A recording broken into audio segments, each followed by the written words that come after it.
পুরসভায় অনাস্থা এনে প্রশাসন পাকানোর যে বিজ্ঞপ্তি, সেই বিজ্ঞপ্তি বাতিল করার নির্দেশ দেওয়া হয়েছে এবং যেভাবে কাজ করছিল এর আগে খড়গপুর পুরসভা সেভাবেই কাজ করবে এমনটাই বলছে কলকাতা হাইকোর্ট। বিচারপতি রাজা বসু চৌধুরী এমনটাই কিন্তু নির্দেশ দিয়েছেন।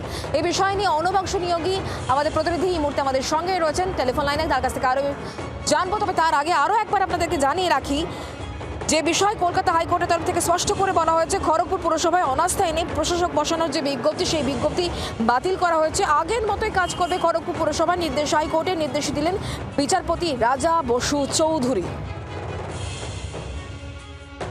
একটা অ্যালিগেশন করে একটা শোকজ আসছে যে কোনো মাস পিটিশন নাকি রিসিভ করা হয়েছে, যে কিছু কিছু ক্ষেত্রে নাকি মিউনিসিপ্যালিটির খামতি হয়েছে কিছু সার্ভিসেসের ক্ষেত্রে, সেই বলে সেই মাস পিটিশনের কপিও তাদেরকে দেওয়া হচ্ছে না, তাদেরকে মানে কারণ দর্শানোর শোকজ করা হচ্ছে।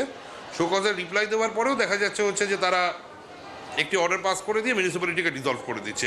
তো আদালত আজকে কোয়াশ করে দিয়েছে ডিসলিউশনের অর্ডার এবং কনসিকুয়েন্টলি তারপরে যে অ্যাডমিনিস্ট্রেটর হিসেবে এসডিওকে নিয়োগ করা হয়েছিল সেই অর্ডারকেও সেই করে বাতিল করে দিয়েছে এই অ্যাকশন অ্যাডমিনিস্ট্রেটর বসানোর, এবং খড়গপুর মিউনিসিপ্যালিটি যেরকমভাবে ফাংশন করছিল সেইভাবেই ফাংশন করবে।